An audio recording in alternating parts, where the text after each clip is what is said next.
Hello, good morning, everybody, or evening, depending on wherever you're at right now. How's everything going? Hey there, Kenyetta. Okay, Wolfkeeper, good to know. Thank you for that. Good morning, Chloe. Hey, Matt.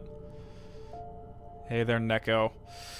Oh, boy, one second. Actually, I did not plug my controller in. One moment. Because I am, as always, never prepared for anything.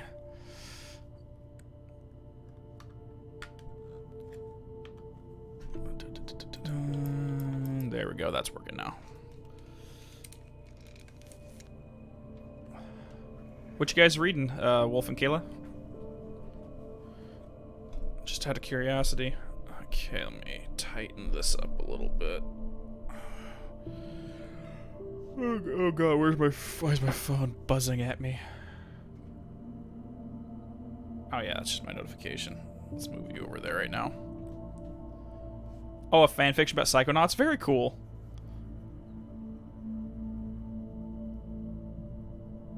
That's really cool. You'll have to show me when you guys are all wrapped up with it. From Germany. Well, hello from the west coast of the US. Yes, let's go, Banana. 100%. I'm excited to finish up the Rider DLC here. And this is actually going to be not the end of our Alan Wake content before we move on to the next game. But for right now, this is going to be the last game content for Alan Wake, but there's one more thing we're doing on Wednesday. You're not late this time at all, Banana. We're bright and early at a different time. You finished the Rider yesterday, Cameron? Yeah, I love the final segment of it, and we'll talk about it when we get to that section, but I adore it. Hey there, cats. How's everything going this fine morning? Actually, I need to go... Is Quantum Break the next stream? Probably not going to be the next stream tailgate. We're going to do one game, and then we're going to jump into Quantum Break after that. I'm going to... Basically, what I'm deciding to do is split it up. So I'm doing a Remedy game, random new game that's blind to me, that I've never experienced before, and then jumping back in Remedy and just kind of like switch back and forth. But let me go grab some water, because I completely forgot to grab some. One second.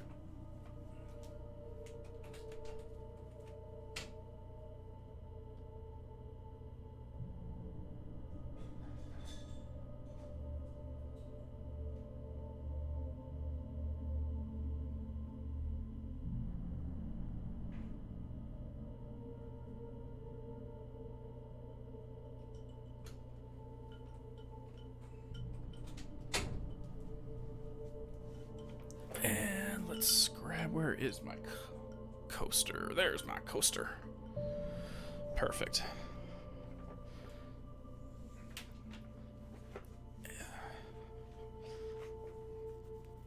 You need a collectible for all the collectibles, or a walkthrough for all the collectibles. Yeah, I 100% do not know where everything is in the DLCs. I'm not even that great with the main campaign with collecting everything.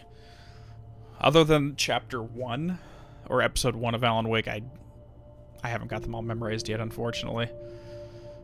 Only dude I've heard using a coaster. Hey, my desk is... I might post it up on... I have to clean it up first, post a picture up on Discord, but it's like nice hardwood, everything. I'm definitely a hardwood kind of furniture guy. I don't like the new, more modern looks. Anyways, the dark place isn't trying to kill, just wants a hug. Aww. Well, have you guys heard that the reason why the ocean is so salty is because it's filled with the tears of all the sharks who just wanted to cuddle? It's really sad. Anyways, everyone needs to vote for Anatomy or Band. Yeah, so right now there's 3 games I already have on the to be voted for the next stream, and I'm thinking of one more, so if you want to make recommendations throughout the stream, we're good to go. Alright, yeah, I'll show the desk setup as soon as I clean some stuff off of it. I'm a very messy individual. But let's get going, and we'll talk more as we go.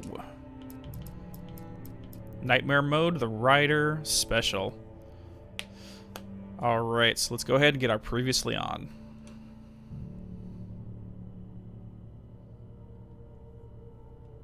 Previously on Alan Wake. It's not a lake. It's an ocean. After saving my wife from the mysterious dark presence, I found myself trapped in the dark place. Imagination can be the enemy here. A nightmarish world that exists somewhere beyond the shores of our own existence. We're the one making all this happen. Just do what Zane tells you. Follow the signal. Is all this really coming out of my head? The dark place is playing tricks on you. I made my way across its ever-shifting landscape, trying to reach Thomas Zane. You're trapped in your own nightmares. You're still going deeper.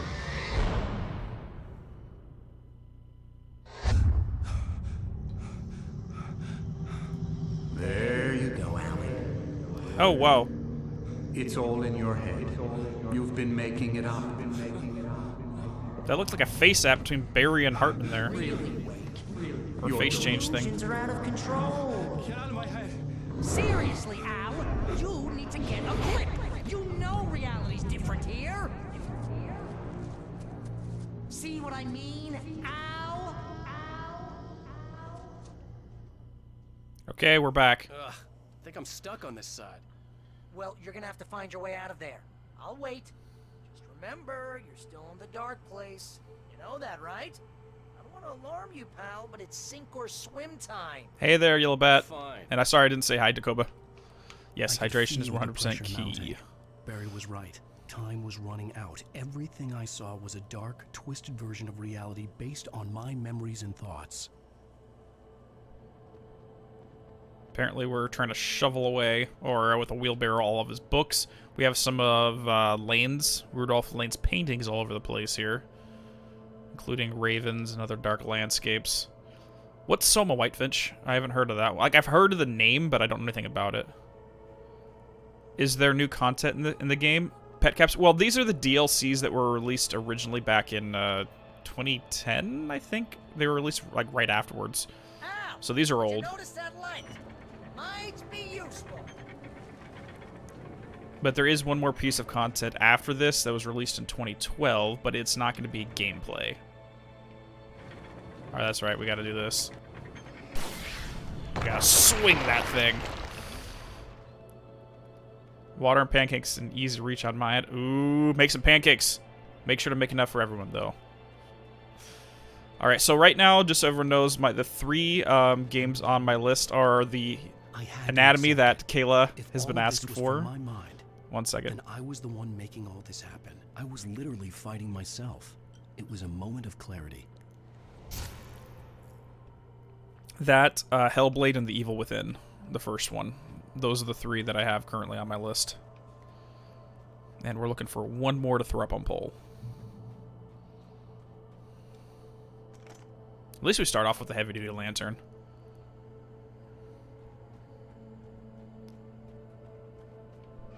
Surprise! What do you think's gonna happen here?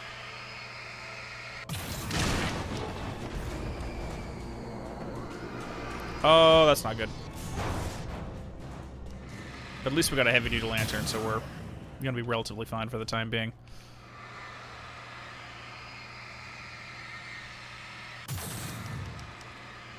Okay, now we got a ladder, recharge, and reload. Not 100% sure if Mr. will make an appearance in the sequel. We kind of already have a story with him in American Nightmare, but it wouldn't surprise me if he showed up whatsoever.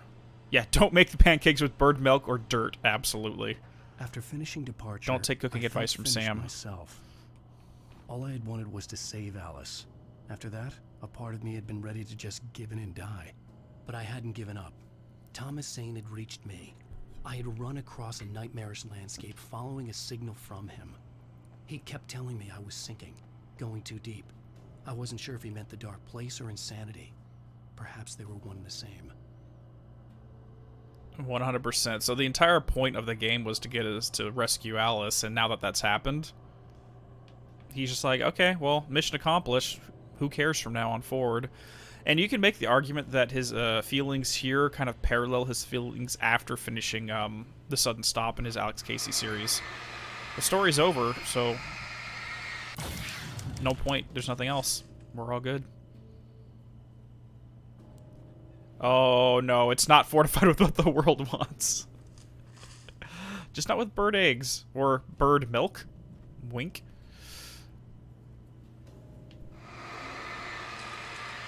Fran must have been 100% mortified after that situation. Okay, we got a shotgun. And no pistols. So again, Alan is literally traveling through what is essentially his own nightmare, but it's a nightmare that, because it's in the dark place, literally could kill him. Or drive him insane, or both. Doesn't really matter. Alright, so this is a new collectible in this part of the DLC is the Night Springs video games, which we are still waiting on, Remedy. Give us a Night Springs game. I'm really curious about what's next for the Remedyverse. It's like Control 2 is the most likely sequel, if you're very curious. Yeah, so Alan Wake 2 and Control 2 and Project Condor and Crossfire X are going to be the main 4 things we're looking for right now. We're looking forward to right now. Like, Condor is going to be a smaller game. More of a 4-player team action PvE. Nice job, Al! So, you really are nuts, huh? Let's face it, we always knew this was coming. I guess, but I actually feel pretty rational, all things considered. Crazy people don't know they're crazy. That's where they're crazy. Hey, check out the light show behind the lodge. That's Zane's light. Yeah, you're done sinking now. That means he's just about caught up with you. You better go talk to him. 100% Kenyatta. I think I've actually talked about that, where they did sensor deprivation and isolation experiments, and people were hallucinating weird things. Sensor deprivation and isolation can do weird things to the brain. And that's basically where Alan is now. He's by himself, but also in a reality where his unconscious is made manifest, so it's all a hallucination in a certain sense. But I mean, things like people like strapped to a bed, hallucinating like squirrels running around in the room, like on all fours, and they're giant. Fireworks here. Nice. Or try to turn a doorknob that doesn't exist and electrocuting themselves. It attracted the horrors. Just weird stuff. I forgot which one of my videos to talk about, though. It might have been Alan's Decade in the Dark.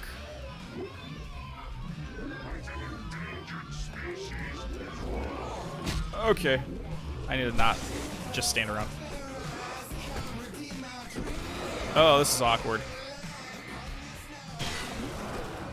The music is all wrong. The music screeched and boomed around Wake as the monsters attacked.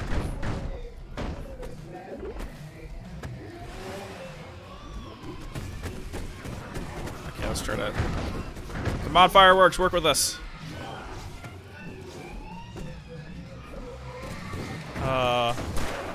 I don't like the sound. Dark Alan, I don't appreciate your music choice. With each passing moment, more of them came. He would get overrun. Not gonna happen.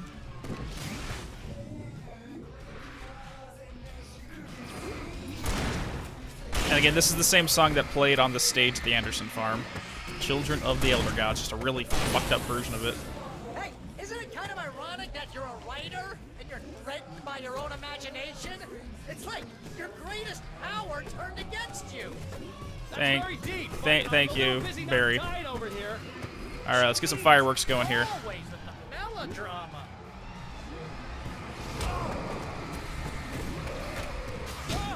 Ow, now my own light's blowing up in my face. Surrounded by the enemies and deafened by the noise. Look out.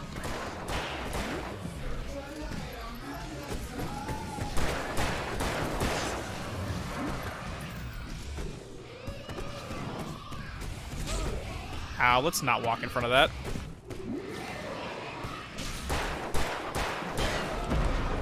Ow.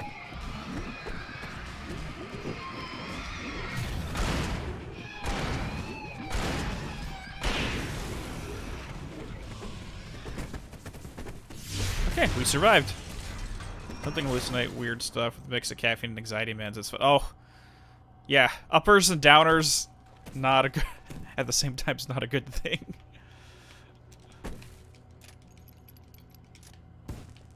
You can get inside now, Al. The big guy busted down the door. I see that, Barry. Thank you. I appreciate it.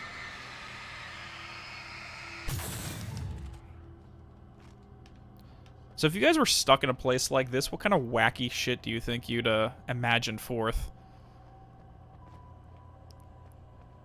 Because in a certain sense, once this place would find stability with how your mind works, that's essentially what Psychonauts' mental worlds are at the end of the day. The suit, the protagonist of Crossfire X looks is badass. Yeah, I'm looking forward to see what they do with this, to be honest. So yeah, Project Condor is going to be a 4-player squad game PvE set. From what I've seen, probably is a prequel to Control. Crossfire X is a first-person shooter collaboration, but they're writing the story. And then Control 2, Alan Wake 2. Good stuff. See, Al? This is classic you. Always making things complicated. This is just a memory. Even your memories are complicated. True. Whoa, whoa. Yeah. So, I guess you're gonna need to talk to Zane out there now that he's actually here. I'm just gonna, you know, let you non-imaginary people talk in peace. You're not coming? Nah, that was a crutch, you know. Hey, you're moving up in the world, buddy. Okay, later, Imaginary Barry. It was great having you along. Yeah, Banana, they're very likely gonna Control 2. I don't see why they would not do it. Zane. But there's already You have unannounced done well, projects, Alan. but... Now I can accompany you. You are trapped in your own dream. You must wake yourself up, but first, you have to reach yourself. The cabin. Yes, my cabin. It will not be easy. Your previous work can help you. I still have some pages of your manuscript left. Words like that have power here. Beautiful. Oh, there it is right there. This will be the last Alan Wake stream for the gameplay, correct? But there's still one more thing we're going to do afterwards on Wednesday for stream. But it's not going to be gameplay. It's going to be me reading a blog spot. Alan, I can only give you the tools you need. You are the one who has to use them. Thanks, Zane. I appreciate it.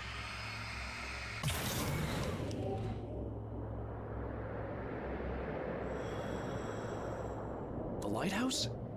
It's very appropriate. I can help you reach it. But after that, you will be on your own. I cannot enter the cabin now. The Dark Presence made sure of that on our last encounter. You are facing yourself, the parts of your mind that are hard to control. This is not a fight anyone else can win for you. 100%. And that's why a lot of my content, specifically when we're talking about Psychonauts, has to do with self-examination and understanding of how you yourself work. Because as he says, when you're dealing with your own mind, no one can force you or do more than yourself. Someone can be a guide and help you out, but you are the one who has to make the final actions to save yourself. I was having this conversation the other day, like, using tarot symbolism. Again, Key Zero, the fool, the guy standing on the edge of the cliff, with the barking dog right behind him, warning him not to fall off of the cliff, because, hey, it's dangerous. However, before you can move into new territories, the fool has to jump off the cliff. Otherwise, you stay in the same place forever. Okay, that's different. And generally speaking, like, someone who is trying to force you to make changes, it's the same as if someone came up behind us and tried to push us off a cliff. We'd obviously go, hey, what the hell? And get all pissed off and defensive and fight against them because they're about to throw you off a cliff. This is dangerous. You have to make the determination yourself and ignore the barking dog. I was glad to have Zane with me in this place. He knew the terrain, such as it was, but a part of me wondered if he was even human anymore, after so many years in this place.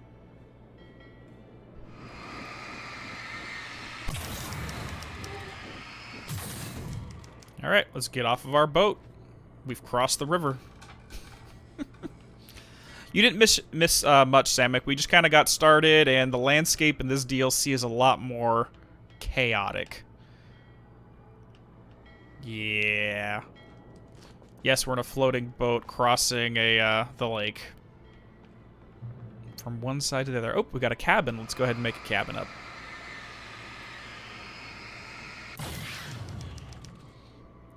Yeah, because the point of therapy is it's someone who has more experience can basically help guide you, but they need to know how your mind works before they can actually take effect, and you have to be willing and open to it. Was lost. He would fall. He couldn't tell which way was up. He would die there, torn apart by the whirlwind. Oh, this isn't good. You know what, evil Dark Alan? I don't appreciate your imagination right now. It's a pain in the ass.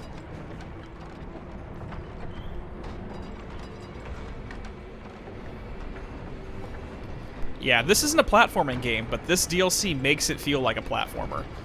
And the game designs are not designed to be a platformer, so it doesn't work too well. The wind was picking up. Weight was too high. Too high! At this height, the water would be like hitting concrete.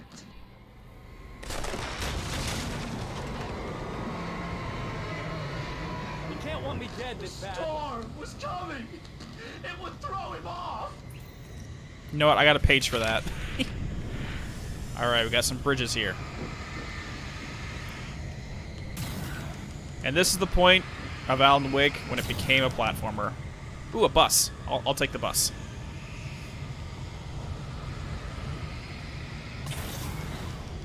Oh yeah, this is... A lot of people wish that they had more of this type of stuff in the entire game. But we can understand that until we actually get to the dark place, this kind of stuff is not practical. Let's not kill ourselves. Like, they couldn't do this in the main campaign because we're still set in the real world. But now that we're here, all bets are off and we can do crazy stuff. Oh, jeez, hi. No! No, no, no, no, no! Don't push me off! You flipping pendejo. Since they finished Alan Wake, could I play Control AWE DLC or go back and 100% Alan Wake, then play Control DLC? I'd say once you finish all of it, all of Alan Wake, you're free to go check it out. Okay, let's head up so we have more room to back up. I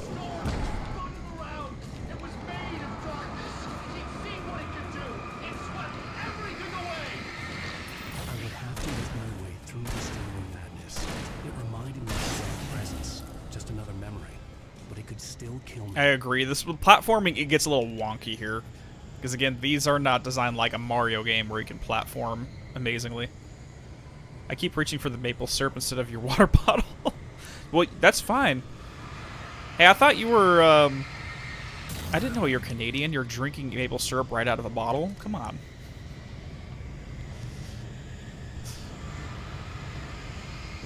Okay, let's find a good bridge. That's not a good bridge. Some of these are harder to jump on than others. Yeah, I'd say go ahead and just check out the AWE DLC whenever you feel like it. Because it's really just, you need to have a running knowledge of what's happening here before you jump on it. Otherwise, you'll still be able to, well, you'll still appreciate it, but it's not going to be as exciting. Okay, let's get on the bed. There we go. We drink fry sauce. There you go. Not even joking. I was that weird kid when I was... Whoa. Oh, crap. We're going to have to do another spin around before we can do anything here.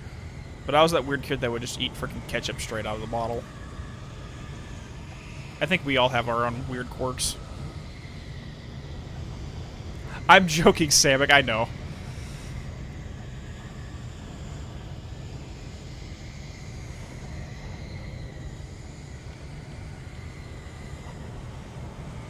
I know that's not actually a thing.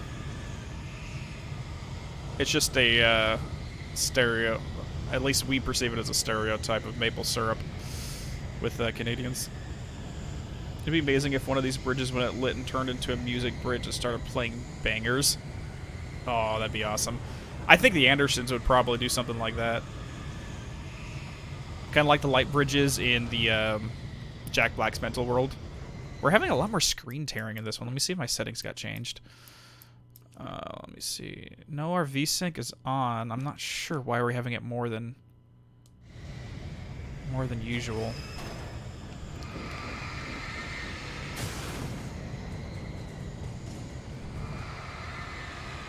Yeah, the Rider DLC is a lot of fun. If his jumping was a little bit easier, it wouldn't be as frustrating, but how the world designs are freaking incredible here.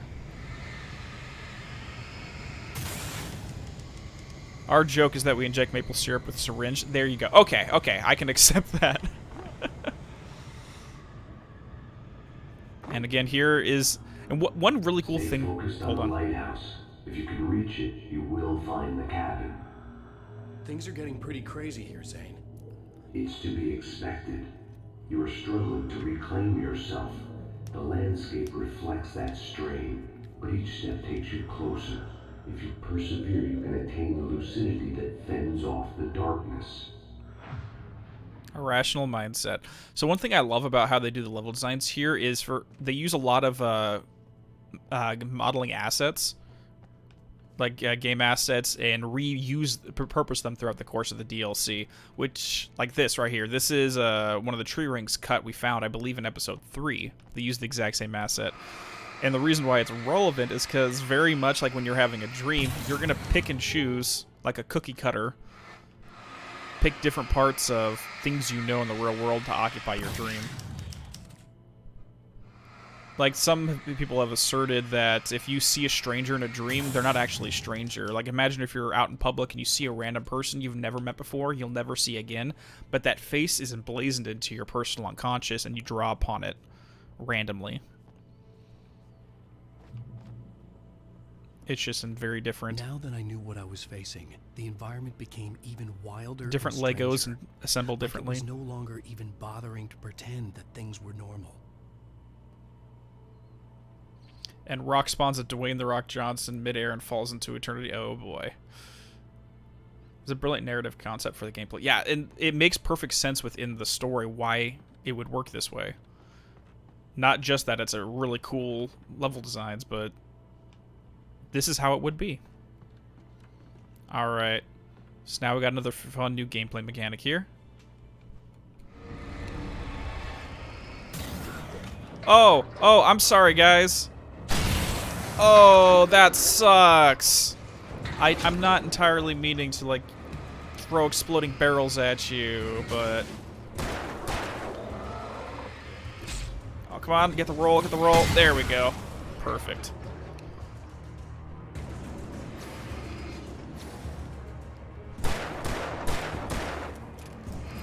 Okay, I dodged that, but whatever. I guess my dodge button didn't work right there. I could have just died. Nope. Nope.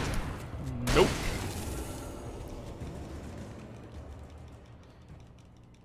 Yeah, I've seen that suggested before, that if you see a face in a dream that you don't recognize, that it's because you've seen the face at some point in your life.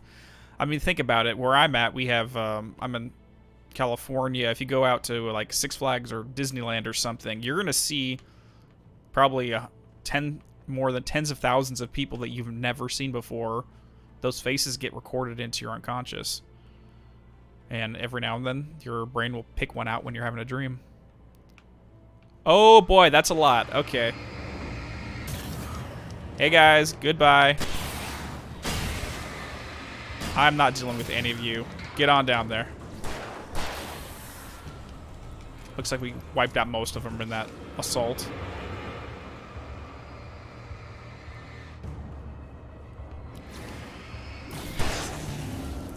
Perfect. Well, heck, my first day of school is tomorrow. First step towards becoming a game dev. Oh, congratulations! You got this. Let me know how it goes. That's really exciting. That's something I was going to do. I thought I was going to do it back in high school. So I wanted to be a composer for video games. My love of music mixed in with I love games. Come on, roll them.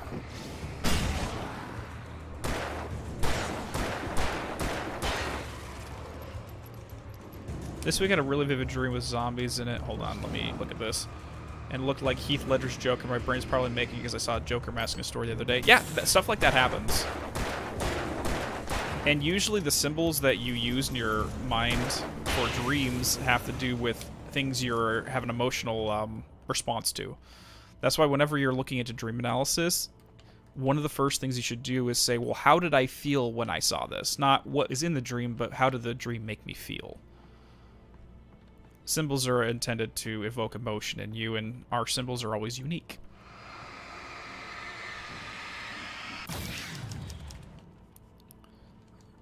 For example, like the symbol of a gun in a dream. Someone who is fearful of guns might perceive it one way, where someone who likes guns perceives it a different way. So just saying, hey, there's a gun in my dream, it doesn't really help you. It's how you perceive it. Yeah, it's basically your unconscious speaking to you in a format that you can understand. And our hole decided to go all the way down here, which we cannot do anything about. But one cool thing we can do is drop a flare.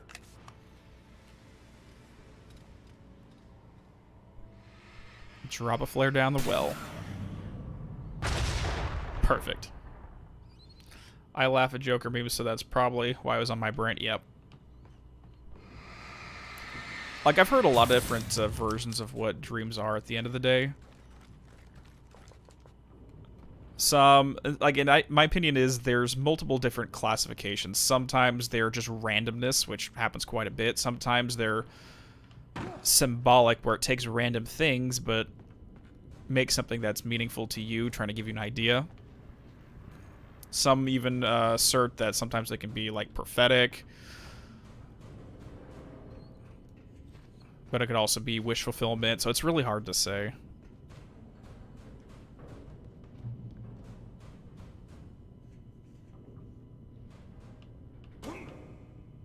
Okay, where are we at? I think this is the channels that Cynthia Weaver used when she was heading to the well-lit room. Oh, hello there, good sir.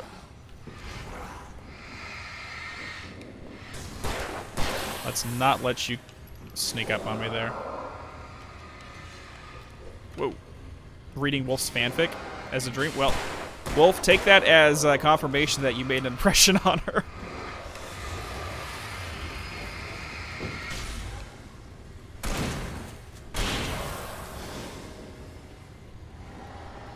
Oh boy, here we go.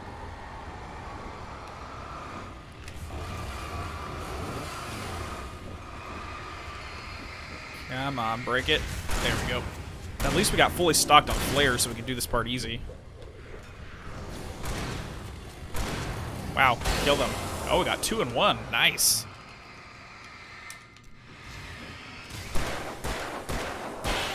Cowboy vampires fighting off a high-tech Tron-looking soldiers. Again, sometimes they can just be chaotic and fun. Not every dream means something. There was, I think it was Robert Anton Wilson who coined the phrase, some but all. Some, but not all. Some but all dreams are important. Oh, you have some information about Frazee, or some fanfics on Frazee? Yes, honestly, out of the family members, she was probably the most interesting to me. And the little sister, we never got really anything about her. So she just kind of felt like she was there, but there was nothing specific. At least Queepy got a little bit of screen time. Quake was forced to run through a maze, hopelessly sprinting in the wheel, never getting anywhere. His life in miniature. It was useless. Thanks, Dark Alan.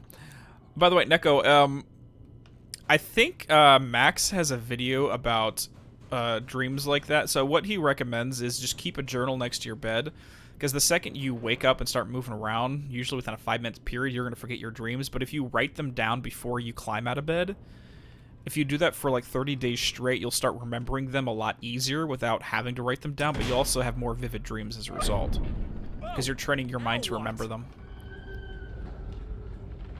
Oh, here's our bedroom.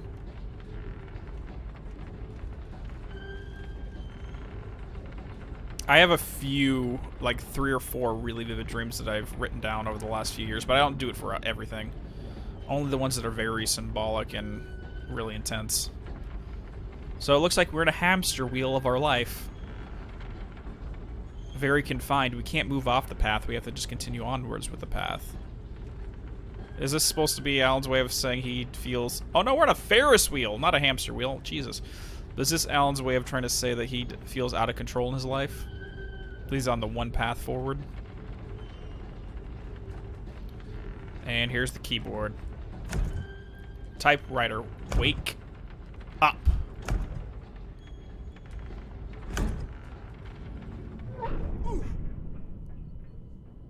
Yeah, he feels stuck, trapped. He only has the one linear path he can go down. Diving into the unconscious. So that is one symbol in dreams that are almost uniform, is if you dive into below the waters of... it can be a river, it can be a lake. Doesn't really matter, but it's a water source where you can't see the bottom. Because just like plunging the depths of your own mind, you can't see what's beneath it until you dive in.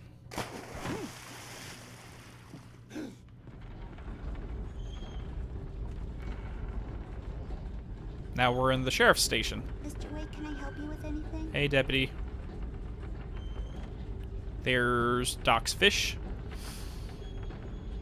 Let's have a look at your head, Mr. Wake.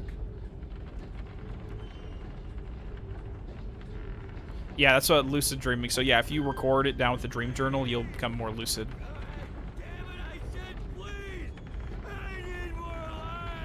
I'm sorry you died because of our story. I'm sorry, Walter.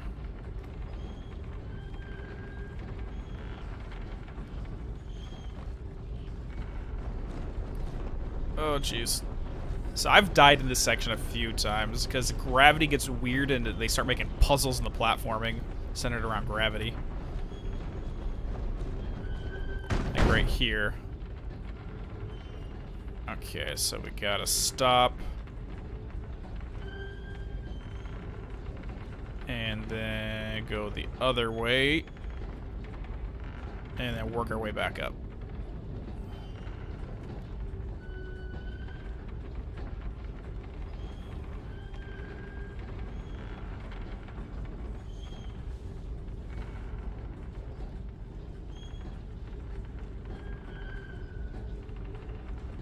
Yeah, I've seen those two little gambit where you have geez. Oh, we're dead. Yep, I went in too early. Yeah, with those deja vu ones. Where you feel like you've experienced this in the past. Like your dream almost... It's like almost word for word a situation that's going to happen. And I question whether that's an actual, like, prophetic dream, as some cultures will explain it, or if your mind's been working on a problem for so long that you basically have concocted how things are going to play out in your head. And by the time it does come about, it plays out exactly like you predicted it. So it's more of like a prediction than a prophecy, so to speak. I've only ever had one lucid dream, and it only lasted 30 seconds because I got excited and woke myself up. Lucid dreams are a lot of fun. I have quite a... I've had maybe 5 or 6 very specific ones that I've written down over the years.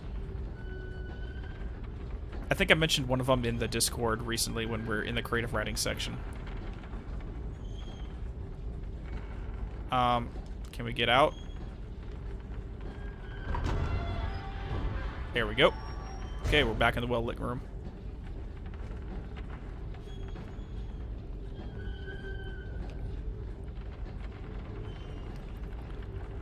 Zane's shoebox is empty. So we don't have the clicker anymore, unfortunately. An elevator? Sure, why not? Oh boy, are we going up or going down? Next stop, sanity. Hopefully. You're doing well. Keep going. Oh god, It's my hard to leg. make sense of this place. It's a dream. This is a vast place, home to forces and beings that are completely alien. No shit. Dark presence. Yes. I don't know what happened to it after your final encounter. Is there any way out of here? Sometimes transmissions can be sent between worlds. You've done this yourself. But to actually leave the dark place, I haven't found a way. The Bureau believes the clicker is an OOP. There's a document they're talking about the light switch core, or the Stucky's clicker, gas station. and they Not specifically something question I whether it's an particularly OOP or wanted to not. see, but obviously I wasn't the one in the driver's seat.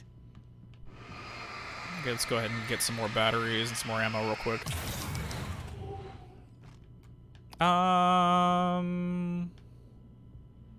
Another memory made real. Wake would never make it. The insanity he was facing was already a part of it. His own doing. He couldn't possibly win. He didn't even want to. And right there is another example of why this is Alan's basically self-destructive tendencies. He didn't even want to survive this. Everything that the crazy Alan is speaking is not technically wrong. It's just darker aspects of his thought patterns that are bubbling up.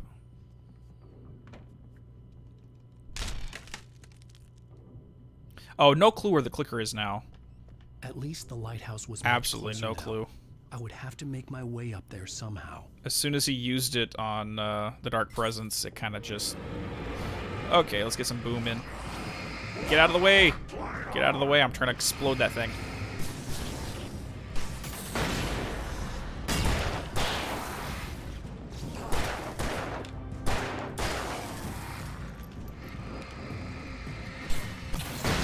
There we go. Conserve as much ammo as we can. Okay, we got our Deer Fest. Ding. Boom over that direction. I think there's probably collectibles down this way, but it's not really necessary. Again, all we really get in this area is the Night Springs video game discs. Oh, Jesus. Okay, let's not blow ourselves up this time, though. Do you think Zane or anyone else will escape when Alan hopefully does? We will see. And weirdly enough, I cannot comment on that until after we finish this House of Dreams. Weirdly enough. Oh, tree. Let's not jump down to our demise.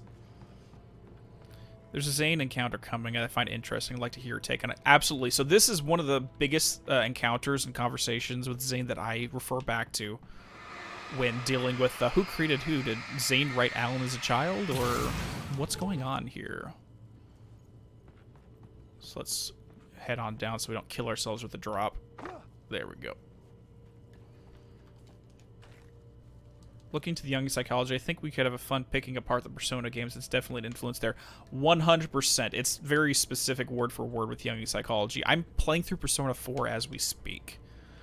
I was originally going to do like section by section updates as I play through the game, but I think I'm just going to finish it and then do like basically what I do with Remedy, where I have random topics. I'll have character deep dives and stuff of that nature. Okay, so we got to connect the electrical power from here over to here. Okay, we got some new power cables. Let's work our way across the bridge. Your sister's turning 12 on Wednesday. Happy birthday! Yeah, my nephew next month, in the next couple weeks, is going to be turning 12 too.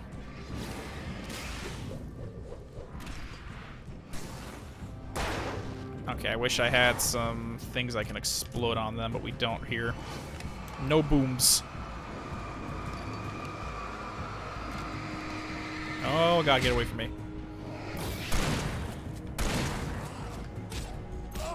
Okay, guys, just chill. Just chill. At least we got the big boy out of here.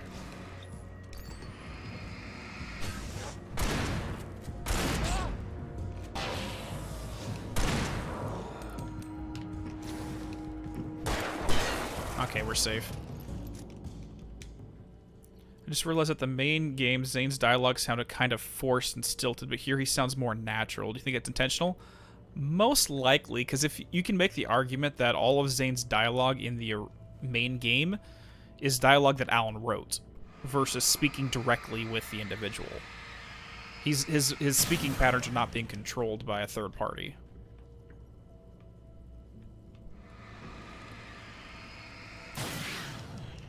Okay, we've got our generator, we've got it connected, so we can actually do something now. My brothers are 14 and 17, it's like, you're supposed to be like 6. Right? Seeing them grow up, like, my nephew, he's from my sister's second marriage, and it's adopted. not adopted, but a stepchild. And I've known this kid since he was like 18 months, and he's turning 12 pretty soon. It's just weird to me.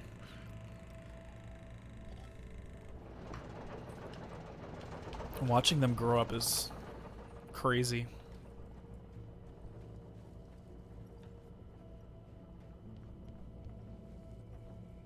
I do an interview with Sam Lake. Oh boy. Oh boy, that would be amazing. To be able to just probe the depths of that guy's mind. I actually asked Vita next time that they are planning on doing an event out here in LA to let me know, because I want to try to get tickets to go. That'd be a lot of fun.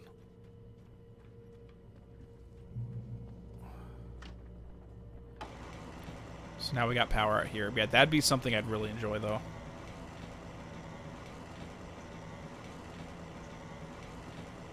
Oh, you're 12, Stove? Yeah, I'm getting ready pretty soon to be hitting the big 32. My youngest sibling is going to be 22. Oh, you're not? Okay, gotcha. I know Yellowbat. That'd be so much fun. And the only reason they actually had to cancel a bunch of stuff because of the global situation at the moment. But once that's all said and done, they're planning on having more events over here in the States, and I'm gonna take vacation time, 100%. You think there's 2 Zanes? Can't comment on that yet, but we'll listen to this. This is important.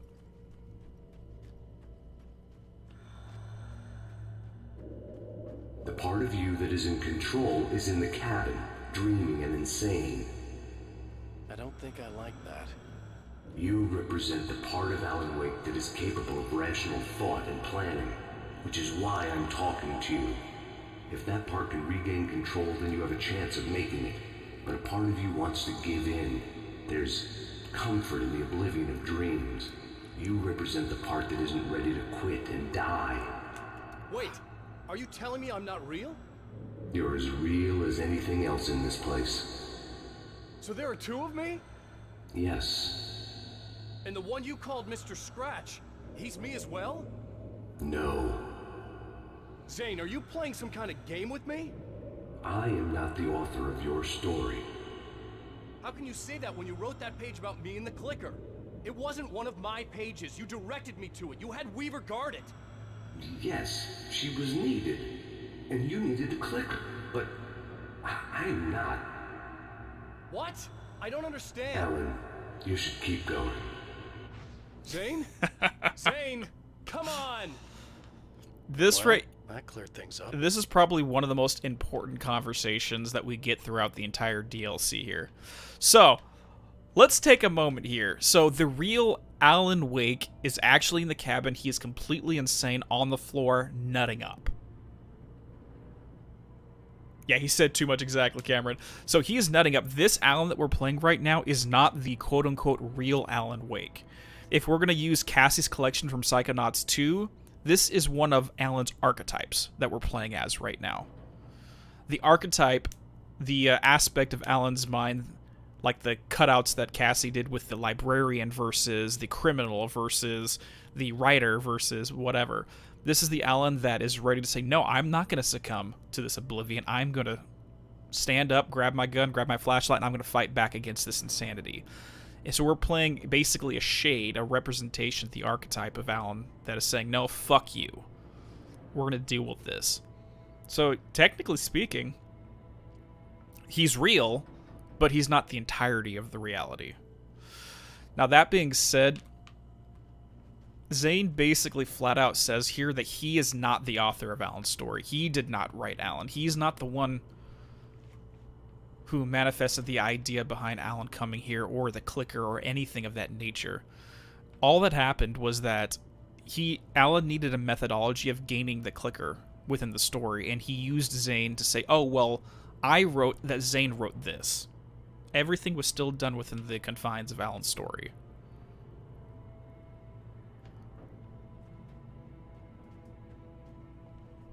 And that was the first time we've seen Zane act a little nervous. He's like, yes, but you need this, but I am not I am not the author of your story. That's not what I am.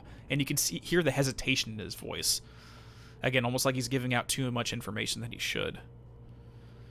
Yeah, I can't wrap my head around one aspect of the dark presence. As an organism, humans are clearly ill-suited for the dark place because the ideas manifest there, so does that mean the dark presence is CNT. Well, the dark presence is more an idea in and of itself. So humans can have multiple ideas that are chaotic, self-destructive, or beneficial, but the dark presence is, in my opinion, the collective shadow of reality in general. So it is an instinctual, almost feral entity that that basically acts under one purpose and one mode of thought.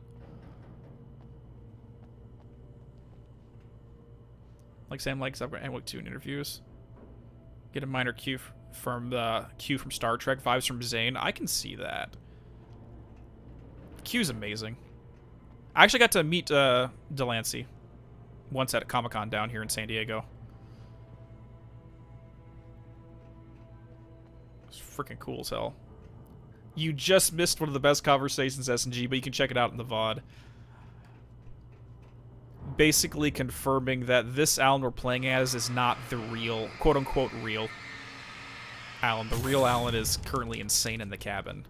And we are just an aspect of him that is perfectly sane and willing to fight back against succumbing to the oblivion. You want to sit Sam Lake down? It's like, okay, so this is how the conversation is going to go. Okay, Sam, sit down. What the fuck's going on, dude? Let's be real here. Is the ideal Alan aspires towards? I don't even know if that's 100%, because the reason why Zane is here is because he fucked up. And Alan is learning from Zane's mistakes on what not to do, essentially.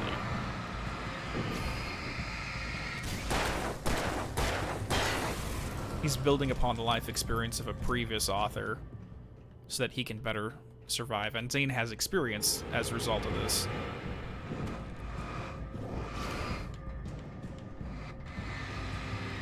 Yeah, man.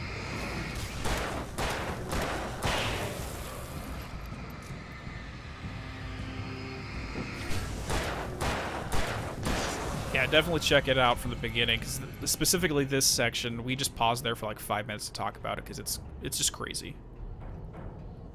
So which Alan was speaking here in the hotline? Well, that happens, when is this, 2010 currently? Sorry, none of that. Boom. This takes place in 2010. That occurred, I believe, at the end of the year 2019, so that's 9 years after this, is when the hotline calls started. Which we can talk about those when we get to Control's AWE DLC. Yeah, Zane's trying to help, though, 100%. So you have no thought, just a sort of living consequence like any other shadow of the mind. Exactly. Like, it's like if we're going to talk about the archetypes of the Jungian unconscious, the dark presence is just one of those archetypes.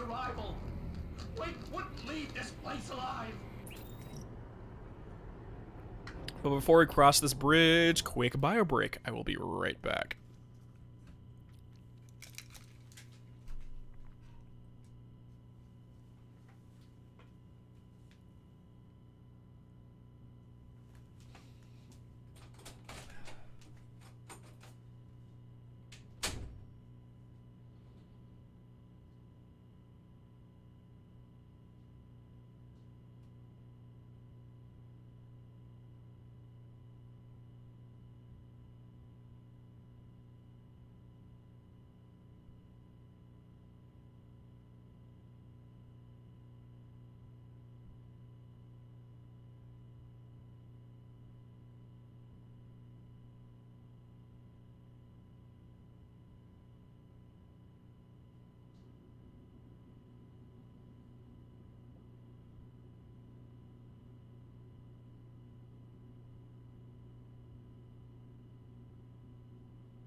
I'm not sure if Alan is aging. I know that Ilkavia is of course aging throughout it, so obviously the live action scenes they did in Control show him as a lot older than he is here.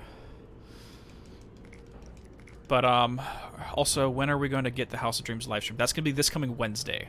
And that's like the last bit of information about what's going on here that we can't talk about until we get to the blog spot. And once we do, then we're good to go. And to talk about basically anything indiscriminately. And shotgun. Let's go ahead. Get our ammo up. So now we have these different abilities, not just boom, but also crumble. So when we hit these, the floor is going to give way and vanish underneath them. So we can literally make them fall inside. And just kill them that way. So we just killed 2 just like that. Whoa. Okay. Let's not do that. Okay, we got a boom over here. Got those ones out of there. And I think this is why they make this game with so much more enemies, is because you have these types of techniques. Come on. You know you want to fall down the hole. I guess not.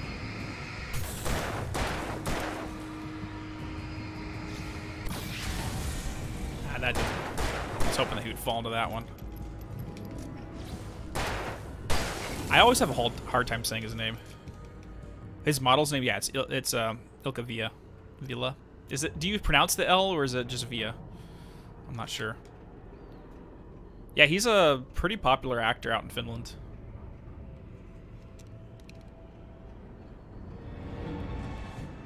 Okay.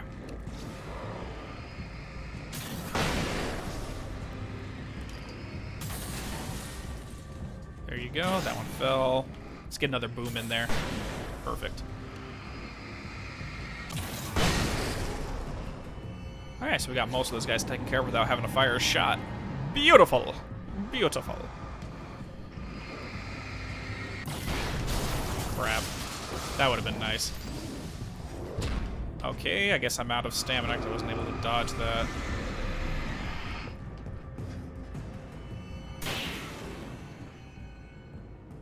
Watch where you're going, buddy!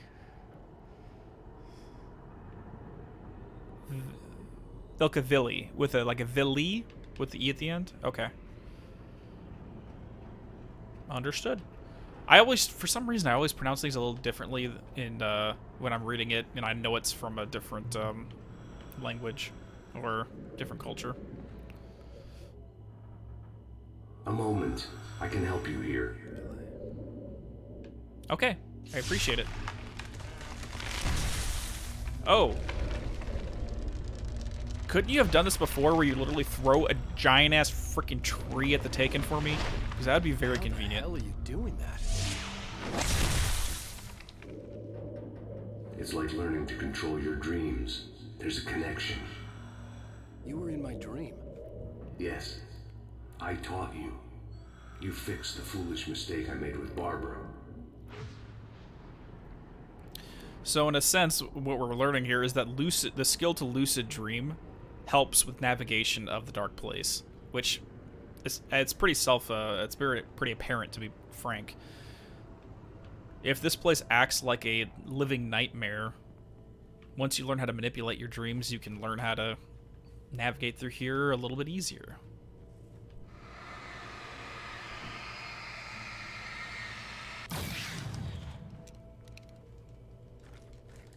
Okay, get a few more batteries and we're good to go. Got anything up here? Oh, this next section is going to be a pain.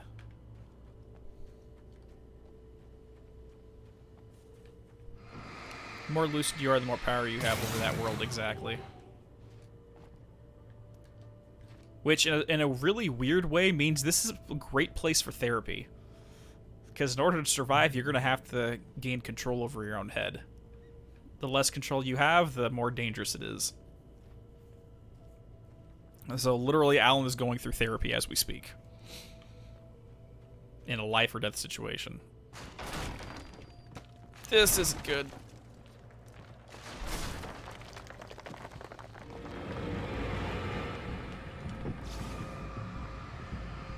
Oh yeah, this area was a pain too.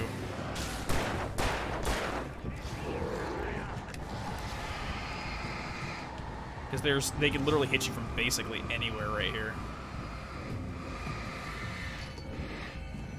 Is that guy back up? Not yet. Jeez, luckily I got plenty of flares, so we can just say screw it. You know what? Screw this. We have... Boom.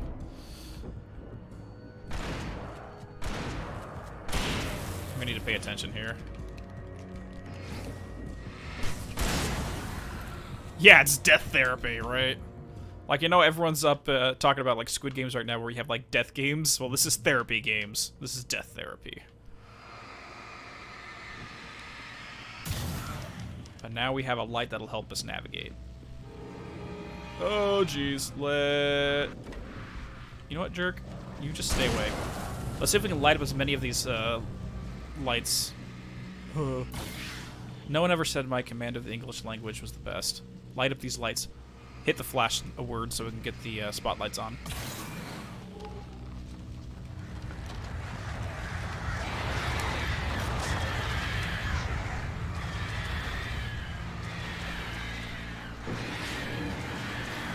Oh my god. Just keep dropping the flares.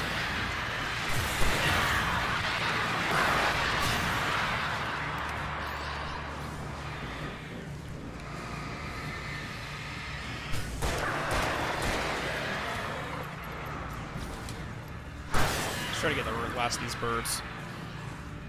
Oh. I think we can get this one now too. Got it. That'll definitely help.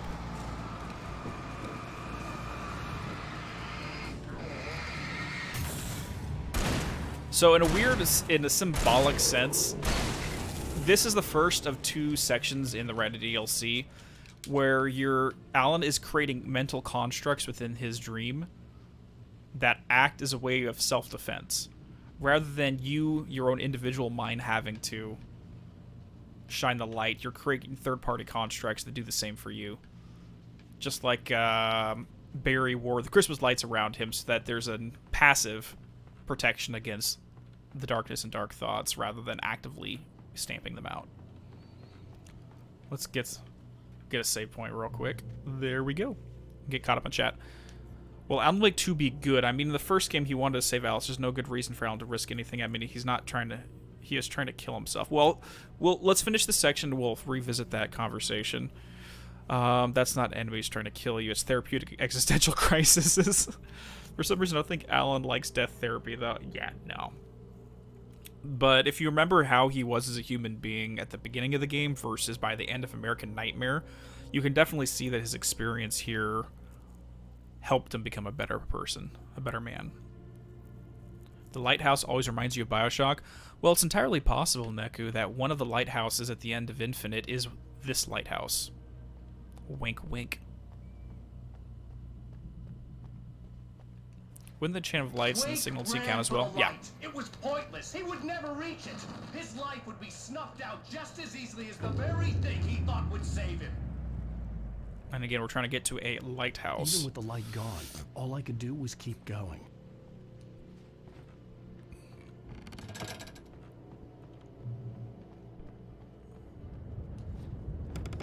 But there's 2 very specific examples in this DLC where it plays a role in being able to navigate. Like the second one, you physically could not get through to the end of it unless you use those mechanics. Or maybe you could if you were really good at the game. But I've never tried. It's such a cool mechanic that I really don't even want to try to do it without it.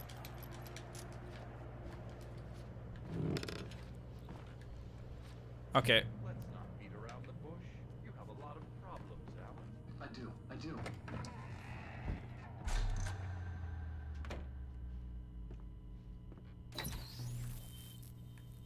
Since we're being so frank here, Alan, and let me just reiterate how happy I am that you've had this breakthrough, I would like to summarize your condition. By all means. And please, just let me know if you think I'm being unfair. All right. Well, let's start with the obvious. The car crash. Untreated head trauma. All due respect to Doc Nelson, but he's hardly a neurosurgeon. I think that the injury has affected you more than you realize. Yeah, I have had bad headaches. Then there's your history of substance abuse, which, combined with your chronic insomnia, has resulted in hallucinations and extremely poor impulse control. That's a dangerous combination, one which your wife has unfortunately had to suffer from far more than you. I know she has. I don't think I'm exaggerating when I say that you are existing in a state of all-encompassing denial. Your vivid fantasy casts you as a heroic victim and allows you to skirt responsibility for your own actions. It allows you to solve your imaginary problems and dismiss the things that truly trouble you. In your self-serving delusions, your personal problems are assets that allow you to save Alice, perhaps even the world. Dr. Hartman, I think that's spot on. I can't argue with any of that.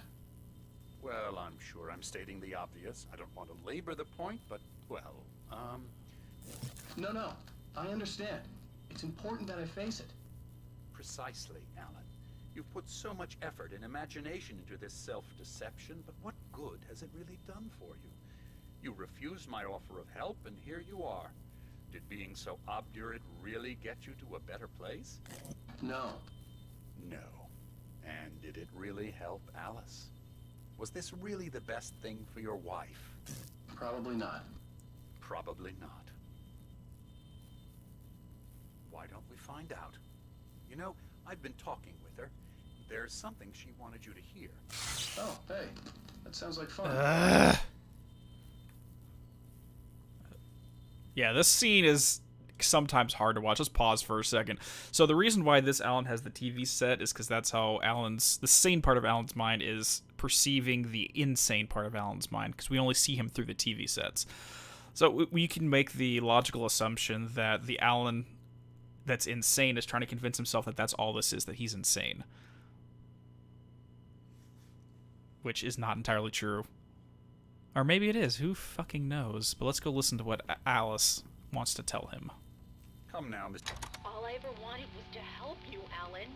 I ate all the shit you handed out and tried to understand your pathetic, wealthy white male drama, until my life consisted of managing your never-ending crisis. I hate you for your childish temper and the arrogance and self-indulgent pride that undermine all efforts to drag you out of the hole you insisted on digging for yourself. I hate you for leaving me in the dark with that insane monster bitch! All you had to do was act like a loving human being for once in your life and stay with me. If your dramatic exit hadn't been more important than making sure I was all right, she would never have taken me. I don't know where you went, but that's okay. I don't want to know. I don't think I'll ever be all right. The only thing that keeps me from killing myself is the hope that I'll never see you again. Ouch. I just can't argue with that. I think I should stay here before I ruin what life she has left. I think this is a breakthrough, Alan. I'm really very proud of you.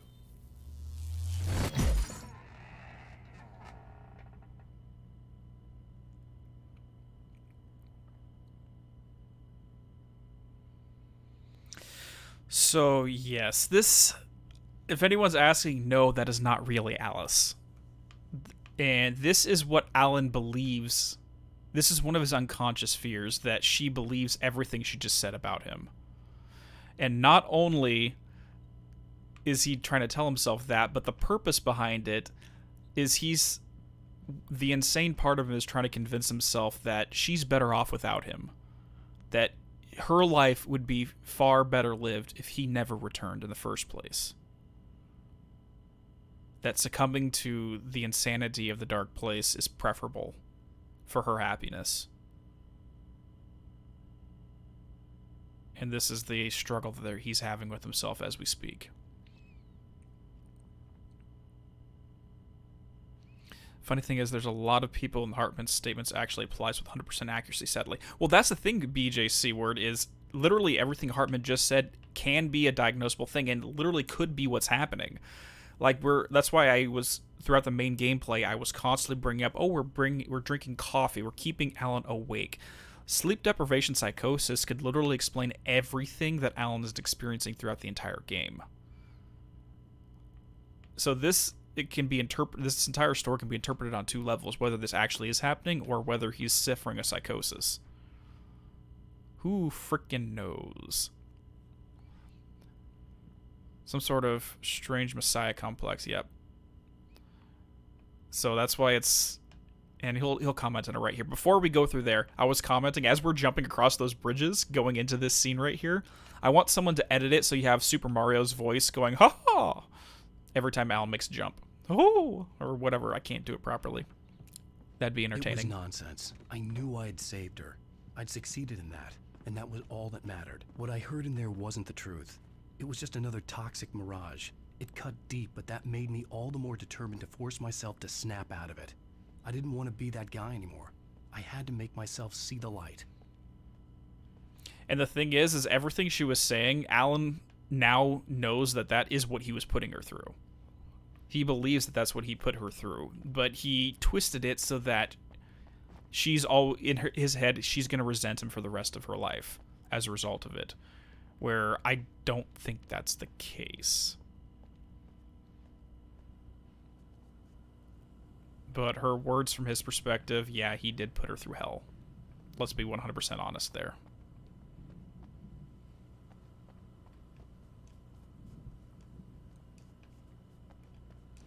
Let's see if I can actually make it up the damn rock. Come on. Come on. Alan, get up there. Or maybe I don't go that direction. Okay, what is going on here? Climb up. There we go. I don't know why the hell that was giving me a problem. Learn how to hike better.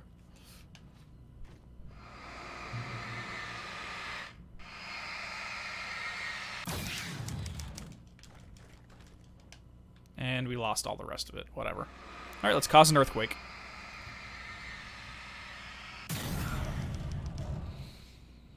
And I'm sure every one of us has had those experiences where you have that nagging self-doubt on our own. We tell ourselves that some people think certain things about us, or that we're a burden, that whatever.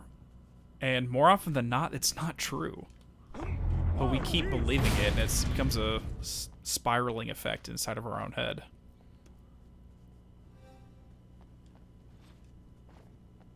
I mean, let's be honest, we are all going through freaking school. High school was a rough time for everybody.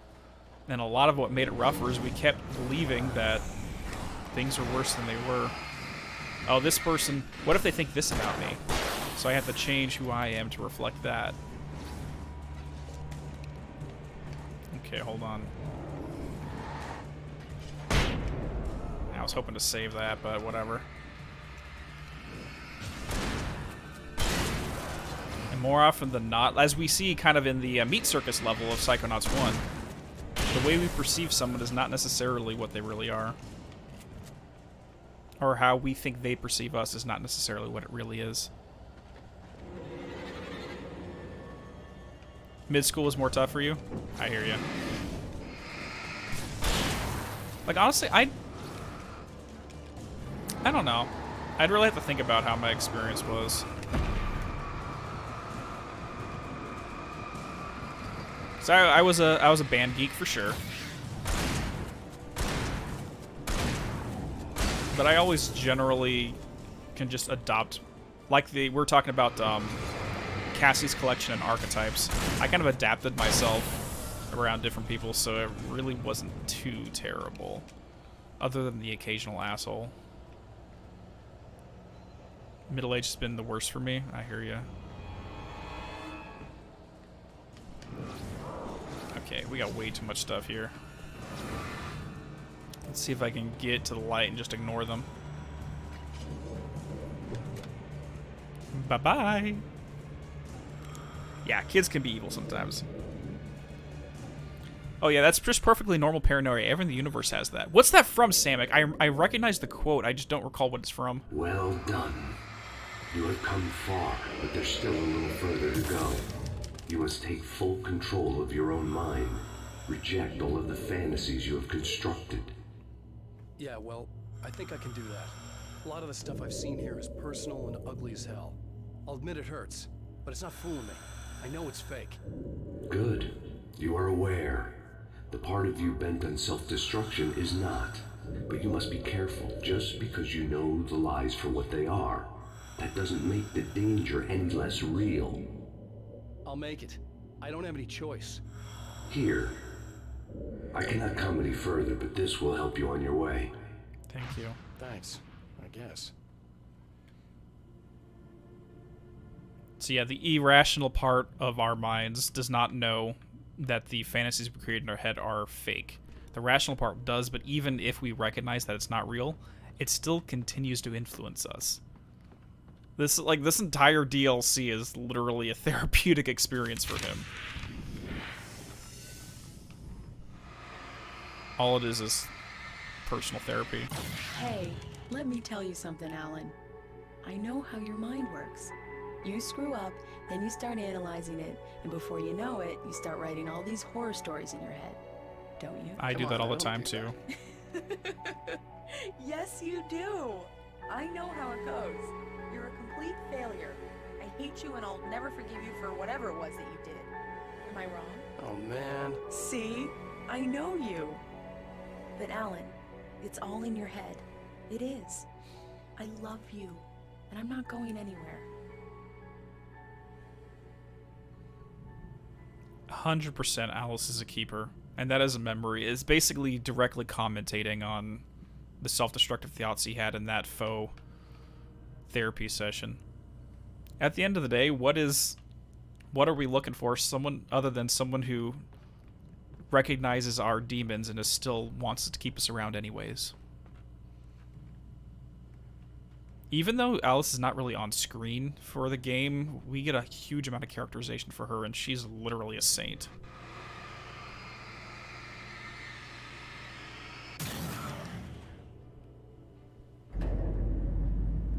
Okay, we got our light back on. I love this section. It is so much freaking fun. What is Tom in Alan's mind? He's more of the mentor archetype. He's the old man, the sage. They kept coming. There were too many of them. Hordes and hordes of them, swarming over the landscape, eager to kill. They were coming for Wake, and this time they would get him with sheer numbers. Well, we're not going to let that happen because we have a lighthouse on our side, but it's blocked by rocks. However, if we can clear the wall here, then the lighthouse can do our work for us. We got to make sure that there's nothing blocking the light. Even with sheer numbers of our problems, this mental construct can keep us safe.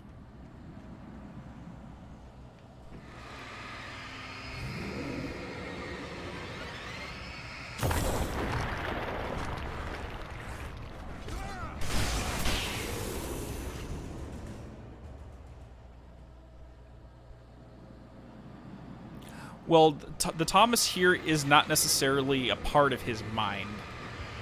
Well, hold on. Let's just stay out here real quick, because this will keep us safe. But yeah, the Thomas Zane here is not an aspect that Alan is manifesting. He's a occupant here. He's a third party. I have a table in my D&D notebook to roll for Hitchhiker's Guide references. Oh god, I love that. I haven't read the entire book, but I absolutely love the film. I need to read Douglas Adams at some point.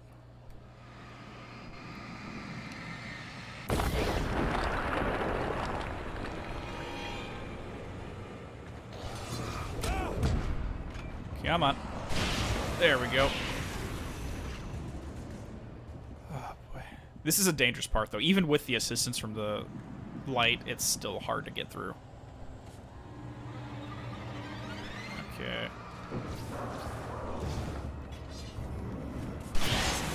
Alright, let's go.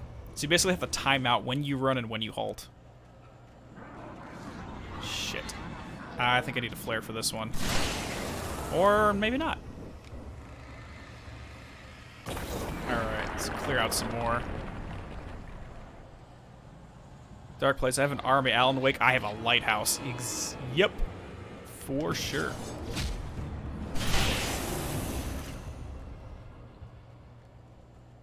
And that's why he's going to remain inside the lighthouse. Because it keeps the... Like, if we interpret that each of these taken are literally dark thoughts, self-destructive tendencies, by erecting a symbolic lighthouse inside of our heads, it can keep us protected even if we're from all these dark thoughts.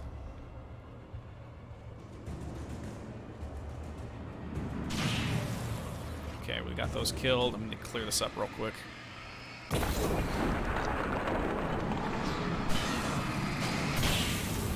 You have 26 items. Of course, it's half of 42. Makes sense. You only have half of reality there. The meaning of life, the universe, and everything.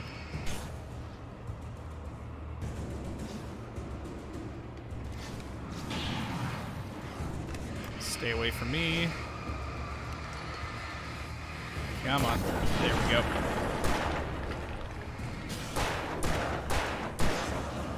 Anybody else around us? Nope. None of that stuff.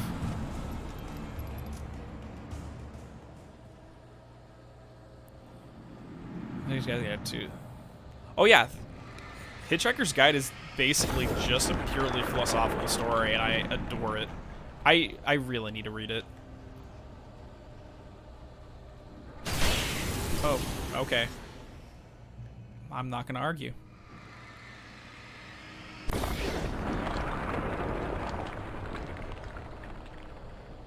And like, how do I want to phrase this? Like, I'm trying to find the words to describe this. Okay, so the flashlight we're holding is our personal consciousness creating focus on these dark tendencies. Our gun, symbolically, as Zane mentioned at the beginning of the DLC, is a tool for logical deduction, or elimination and deduction. And if we're in a mental state where we have to actively be looking for the problems, actively eliminating them one by one, that's all we're ever going to do. We won't have any free time to do anything but. However, erecting these constructs like the lighthouse here means we don't have to personally work on ourselves. He's mentally strong enough to handle it on his own, unconsciously.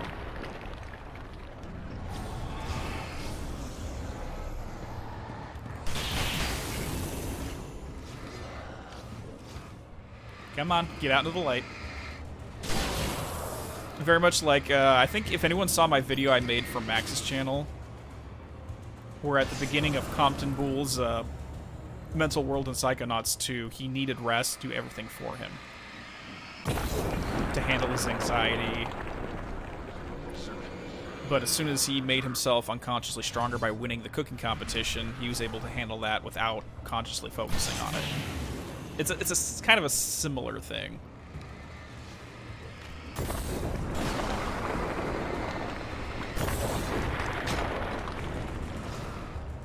Sorry, it's hard to read chat during this section because there's so much stuff going on simultaneously.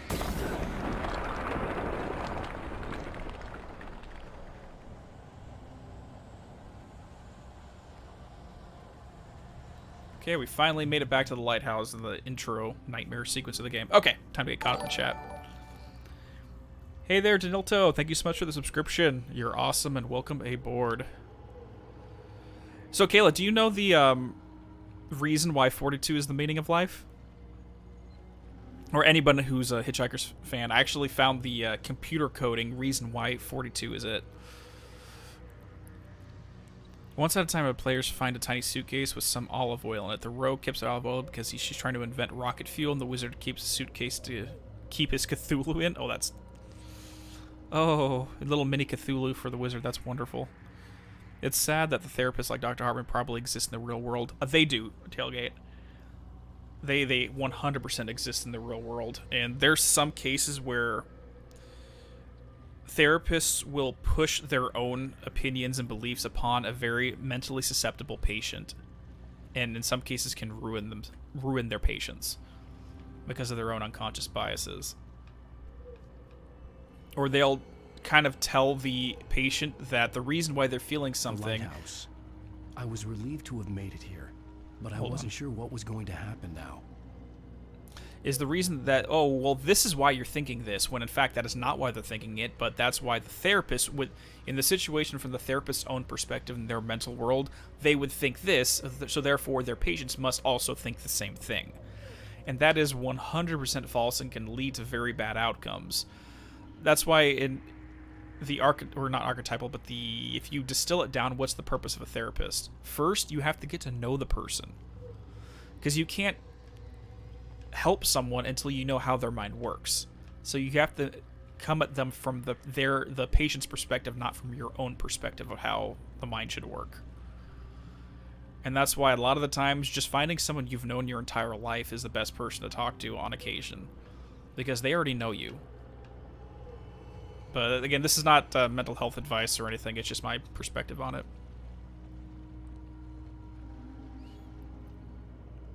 Exactly, Samek. So yeah, the programming code is for the asterisk, which is 42, and it means in a lot of programming languages anything you want it to be. It's kind of a placeholder. So what's the meaning of life? Anything you want it to be. Exactly, SG. Yeah, therapists like Hartman actually exist. Maybe not as sinister, where they're willfully harming their patients, but they are incidentally harming their patients because they come at it from their own perspective rather than their patients. That's why I'm a big proponent of studying yourself, educating yourself on a lot of these topics, so that you can analyze yourself from your own perspective rather than relying on someone else to analyze you.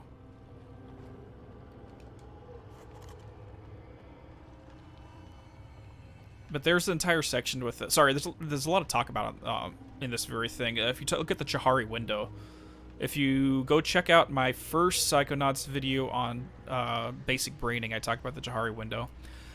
But it's basically a methodology where you have 4 squares. 2 of them are things that you know. 2 of them are things you do not know. On a vertical axis, on the horizontal axis, it's things that people outside of yourself, so your friends, know about you. And there's things your friends do not know about you. Now, the only real need for a third party to help you with therapy is if it's something that you do not know about yourself, but they know about you. But sometimes the therapist will presume things about you that are not technically accurate. And that is what becomes the issue. So there's always a place for therapy, but there's also, it can have a negative side if the therapist doesn't do their due diligence. Sorry, that's enough about that. I may be coming off like I'm anti-getting help. It's not the case whatsoever. It's just I'm cautious when speaking to a professional. Zane left me. I wasn't sure what the Dark Presence had done to him if he couldn't follow, but from now on, I was on my own. Still, he had gotten me this far. I would never have made it by myself. This thing was going to end. It wouldn't be long now. But 100%, if you need help, I'd always recommend getting it. And this is, okay, taking a tangent here. So the spiral staircase, is a very common symbol. You'll see it all the time throughout literature. There's 2 meanings for it. One is the central nervous system that ascends and descends from the brain as it influences the body. But also, if you're going down a spiral staircase, it means you're plunging from consciousness down into the unconscious. But if you're sending upwards, like we're doing here, we're going from the unconscious state into a conscious state.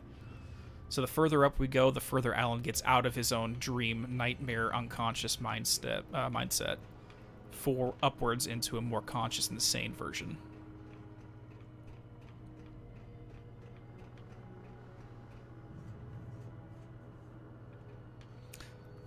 Well, that's good to know, Kayla. Yeah, a good therapist is worth its weight in gold. But there's a wide range. They all fall on a spectrum.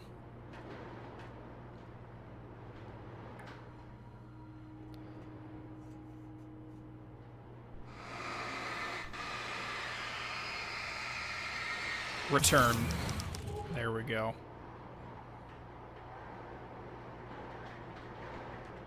Okay, we just used return, which again, departure, return.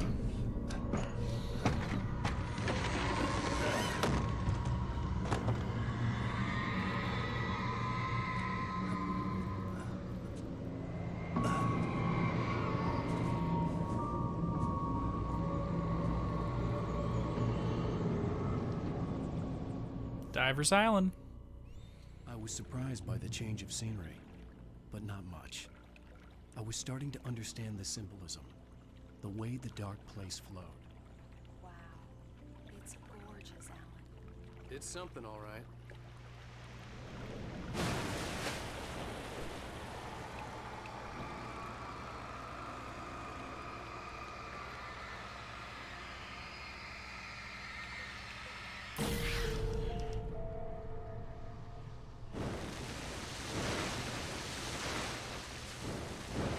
You enjoy his new face? Like, I like his new face in cutscenes. In a gameplay, it can be a little bit odd. I think it's because his eyes do weird things. Hey, Al.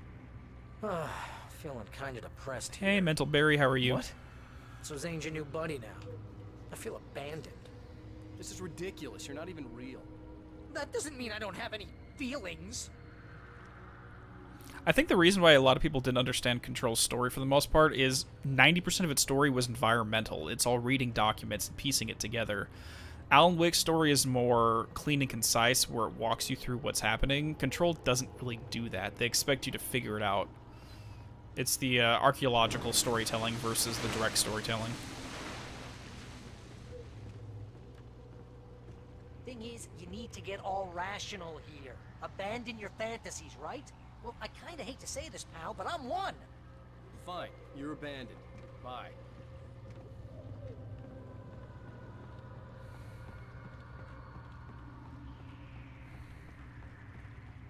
We gotta reject the fantasy in its entirety in order to become sane again.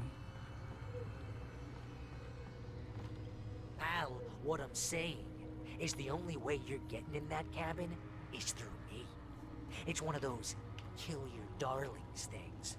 But hell, you're used to that, big shot writer. Am I right? It was in everything. It was even taking the people Wake knew, turning his friends against him. They were all against him. So yeah, we're gonna have to do this. What does it say about you when you're this desperate to keep yourself from getting bitter? All right. Here we go! I'm earning a 15% commission. 15%, that's all you wanted? Going from a 10% to a 15% commission? So yes, we have to kill Barry.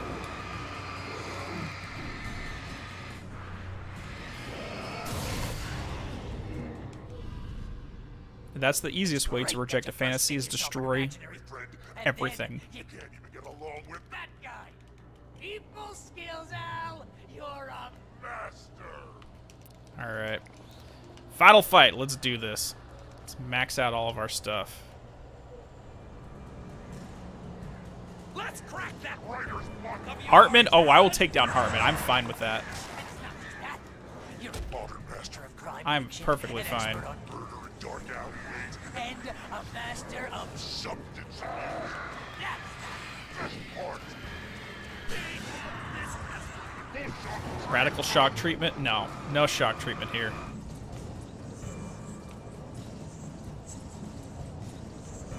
Everyone's turned evil, but Hartman killing him is... I'm fine with that. I'm fine fighting and taking Hartman.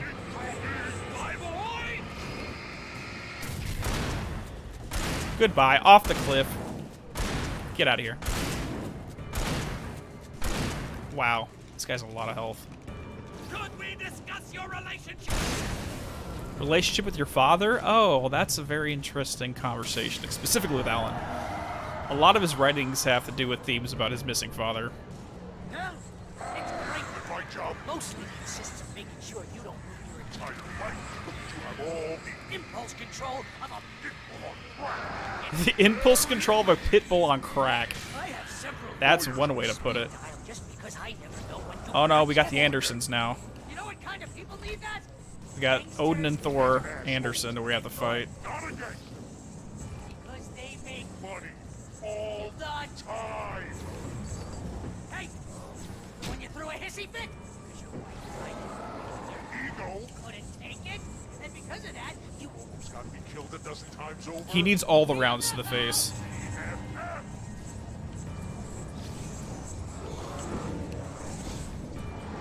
He's literally swinging a guitar at me. What the hell, Odin?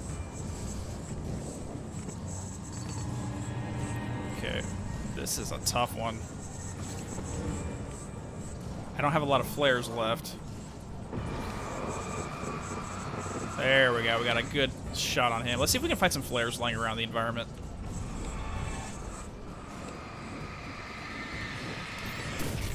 Got one. Sorry, Thor. Or Tor.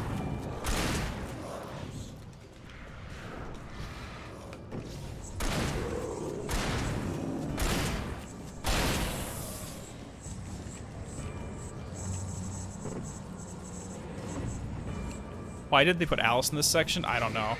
That would be a little rough.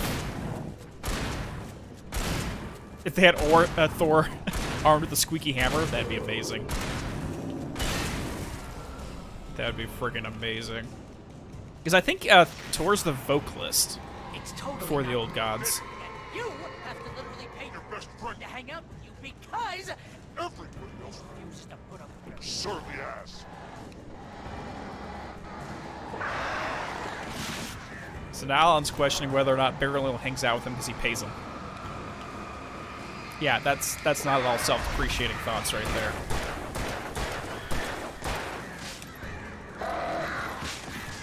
Okay, birds, stop. Let me get rid of this guy real quick. Sorry, Barry.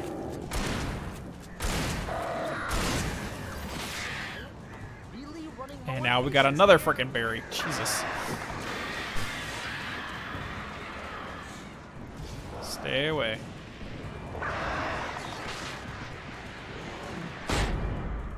I just killed myself. Jesus. Hold on. I'll get caught. Let me just pause real quick and read a few little chat things real quick. They know tears may appropriate considering the implication of how much do you think the Lovecraftian mythos plays into the Remedy-verse? Totally unrelated question. Oh, 100%. Lovecraft, they actually, I think they even mentioned Lovecraftian themes in this, but that was more what Zane was famous for in his writings, was Lovecraftian style, and Alan borrowed upon that when he made Departure. It'd been funny if they had to, oh yeah, I already read that, using acts like Brutal Legend. Oh, I didn't notice that. Yeah, I haven't played Brutal Legend, so I haven't really... Could remember not even this is this real depiction of Barry. Allen is so loose at this point. Such a Chad. Do you think the story from this quantum... What do you think the story from this Quantum and Control... Are you talking about the plot of Quantum Break and Control? I have a lot of videos on my thoughts on those games in terms of the plot, but we're going to be playing them on stream pretty soon. You're gonna play AW after watching them? Sounds good. Sounds good. Alright, let's get to this. Luckily, we don't have to redo the whole thing. I think we're starting with the Andersons instead of Hartman. I have several lawyers on speed dial just because I never know when you get in trouble again. You know what kind of people need that? Gangsters and assholes. And you're not a gangster. You're not a gangster, Alan. All the time. Hey, when you threw a hissy fit, because your wife tried to help you and your ego couldn't take it, and because of that, you got me killed a dozen times over. Does anyone else literally have these kind of dark thoughts to yourself when no one's around? Or you perceive everything through the lens of this kind of negativity? Pretty sure we all do at one point or another. And why is that? Why do you think we tend to focus on the bad things? Or believe the worst of everything?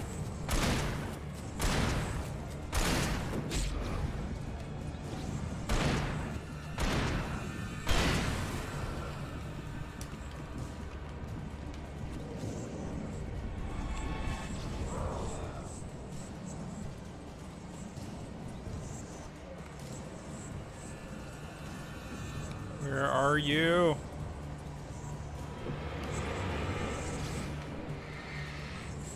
Okay, let's get some ammo while he's running around.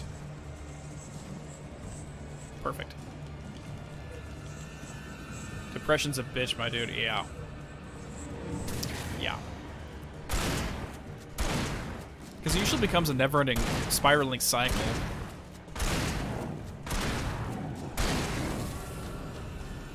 That's why we generally need confirmation and validation from others just to convince ourselves that's not the case. constantly. You have to literally pay your best friend to hang out with you because...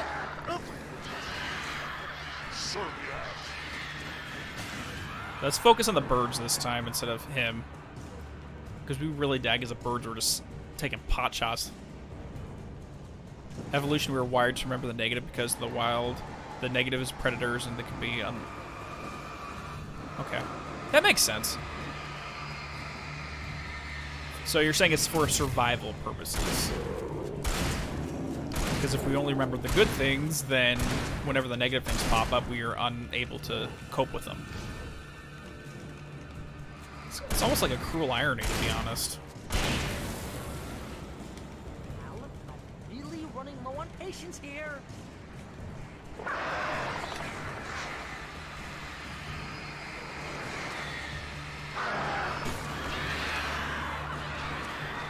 Come on, let's get rid of this. Almost got it.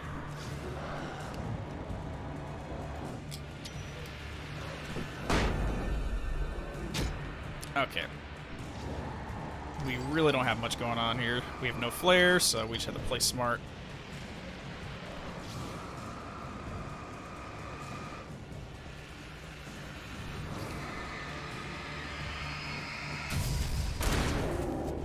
Sorry, Barry. This is not personal. I promise. So if you can make the argument that in a certain sense, since all of these negative thoughts are coming through Barry's voice, this is Alan's way of literally destroying these self-destructive thoughts.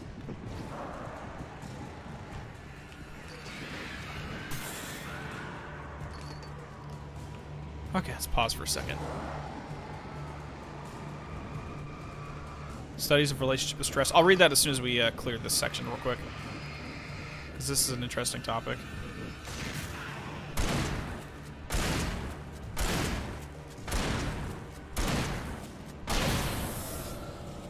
Is that it? Okay, the cabin is free. Okay, let's just hang out here for a second. We are wired to remember the negative because in the wild... Oh, we already read that one. Yeah, so there's studies on our relationships with stress. Stress as a psychological response is useful to stay alive. However, we have gotten to the point where we are stressors are socially constant. Yep. BJ internal screaming. So, because there's technically... I think researchers have found two types of stress. There's the good and the bad stress. One stress is an animator. It helps you to move forward and gets you prepared to take care of something. So when you have good stress, it's the, oh, I'm getting shit taken care of, so we're all good to go. Bad stress is when you're stressing and there's no social utility for it. So you're having the physiological response, but it's not animating you to actually do anything productive. So it's just the negative drawbacks of the chemical stimuli. Again, I haven't really done research into it. It's just thoughts off the top of my head. And especially with how our society works now is we're constantly stressed about something. And you can overdose on any type of biochemical or chemicals that produced in the body or hormones. But that's a whole nother topic, which I hope to discuss neurotransmitters and overdosing on polypeptide sequences. But that's a whole nother conversation, but we'll discuss later. If you've seen What the Bleep Do We Know, you'll know what I'm talking about. Why is this happening to me? The idea is you get a... We'll wait. Where am I? I can't find my way. Why is this happening to me? I can't find my way. It's too dark. Why is this happening to me? This is the real Alan right here. And the sane part just finally reasserted itself. The part that wants to fight. My mind was clear. Zane had been right. I could think clearly again. But I couldn't survive in this place the way he had, and I might not make it back a second time. Leaving this place would be hard. Maybe impossible.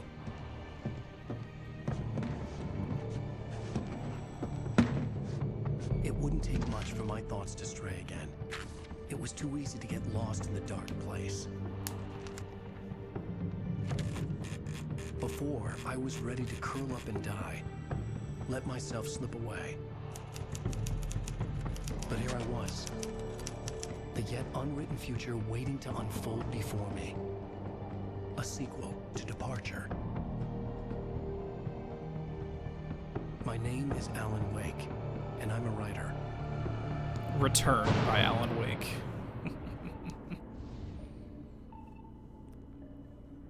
And if you want to see a lot of that Return manuscript, American Nightmare stream is already on the channel.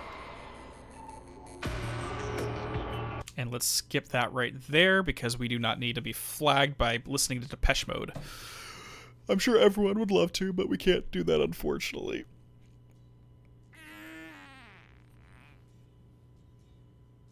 Oh, and this is David Bowie playing again, so let's skip past that as well. And we'll just wait here. There we go. So is there an explanation on Alan's ability to focus the flashlight? It's more just a narrative device. Like he mentions it in one of the manuscript pages, but they don't go into detail about why it's happening. I'm a trained evolutionary biologist that focuses on behavior and hormones. I learned a lot of stress in my program. Oh, really? Interesting. Well, let me ask you a question then, Kenyatta, if that's the case. Because there was a old documentary that I watch quite frequently called What the Bleep Do We Know? It has to do with like neuroscientists, anesthesiologists, spiritual leaders, quantum physicists and stuff of that nature, and they're talking about the nature of a lot to do with reality. But there's one segment that has to do with addiction to certain hormonal or chemicals, basically polypeptide sequences. So if you have the emotion for feeling anxiety or the emotion for feeling gluttonous or anger or fear or sorrow, depression, well, these are all chemicals that are produced in the brain that create these effects. Now, what happens with any chemical addiction is your cells start to divide to create more receptors for those specific chemicals. And over time, you need more and more of those chemicals to get the same fix. In essence, you can literally get addicted to the anxiety or the stress hormone. And what happens, in order to feed your addiction, you have to unconsciously find excuses out in your environment to get that stress hormone. And that just creates more of it, and then your cells divide. You need more and more to get the same fix. Same thing happens with caffeine, for example. You need more and more to get the same kick. And you can correct me if I'm wrong on that, Kenyatta, but that's one of the presentations they had within that. Yep, that's exactly how addiction works, yeah. But people don't think you can get addicted to emotions. You can get addicted to depression. You can get addicted to anxiety or stress or anger or fear. And it's hard to break that addiction. An addict to grief ever since I've not been able to feel happiness in over a year. Like, you would have to talk... I'm exactly right, gotcha. Yeah, you'd have to... I'm not an expert in any way about how that works with getting over a hormonal or a biochemical addiction that's naturally produced inside the body, where it's a psychological addiction. But it just goes to show that these depression and stress addictions that Alan has, specifically in here, you have to figure out he's trying to work his way through detoxing from it, so to speak. Detoxing from depression is easier said than done, though. One thing that annoys you is the modern architecture is killing our spirits. Modern art is trash. I will 100% get behind you on that, because modern art doesn't really say anything. It doesn't get you to stop and think about it. It doesn't, like, the point of, like, we'll talk about video games, because video games are what the channel's about at the end of the day. This is not throwing shade at any other games, because let's say, for example, Overwatch. I love playing that game. It's a lot of fun back in the day when it first came out, but eventually I had to stop playing it because all I'm doing is spending time, and I'm not getting anything out of it. I'm not walking away from playing a few rounds with any new insight or new knowledge or something to think about. Playing Alan Wake, I can sit here and literally spend weeks on end discussing the philosophical concepts and how self-improvement and different things. You walk away from a piece of art as greater than you were before you went into it. And in some stories and some games, I don't get that feeling, so I've been consciously stopping myself from experiencing those ones. I'm not going to spend time on something if I don't take something away with me that makes me a better person by the end of it. I hope that makes sense. And again, that's not throwing shade at anything, because there's always going to be a good time. Okay, let's continue this conversation. There is actually a good time to play something like Overwatch or any of these shooters where you don't take anything if it's for the purpose of decompression. You get so built up with an anxiety, this is a good way to vent it out. You don't have to do anything other than sit there. There's no responsibility. It helps you to decompress. For me, I do that by going out into the woods and going hiking, but everyone has their own outlets. But that's just my personal philosophy when it comes to seeing films, reading books, or playing video games. So my theory is that the dark place is the mind of the great dreamer of the Lovecraftian mythos, more or less, and is not one-on-one plausible. No, I can 100% get behind that. If we're talking about the collective unconscious, that's the unconscious mind, the dream reality, so to speak, or the chaos state, more specifically, of all of creation. It is the dreamer, in a certain sense. So I prefer media where I can think about it. Same here, Neko. Yes, hiking enthusiasts. Unfortunately, where I'm at, we can only do it in a certain part of autumn and certain part of spring. Otherwise, it's too hot, where you're going to get dehydrated and get heat stroke, or during the winter, it's too rainy, so a lot of the paths and the trails get washed away, so you can't really experience them. But the autumn and the spring over here is gorgeous. Take it easy, Matt. I'm glad I could be a little educational. That's the whole point of this.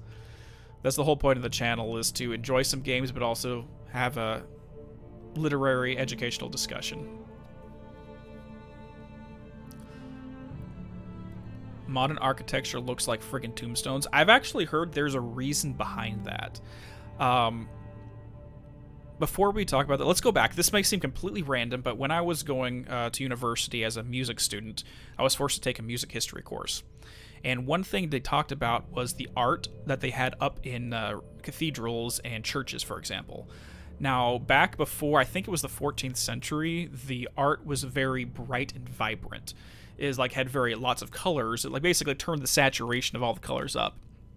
And the purpose was you go to church and you feel like you're going into heaven, was the intended purpose. After that, they started gray washing all of their artworks, where you go in there and it's dead cold stone. All the art is very faded. You go into it and you feel like you're in a prison. And the intended purpose was, there is no heaven on earth. The only satisfaction, the only joy and glory you can get is through the church. And by changing the art of the culture, you gave that psychological programming, saying, hey, there's no wonderful and joy here. It's only through us can you get this joy. And if you're going into block architecture when you're talking about homes, I feel like it's almost intended to take away individuality, and it makes you're just another block on the street. You're another square. Very card cut out, hard 90-degree angles. Whereas before, when everything was custom built, it had that sense of individuality, that sense of I stand out in the world, if that makes sense. You studied architecture? Interesting. Very interesting. A lot of the stuff I like to study as much as I can. I'm not an expert in anything, but I'm a jack of all trades. I study a lot. I don't master anything, though.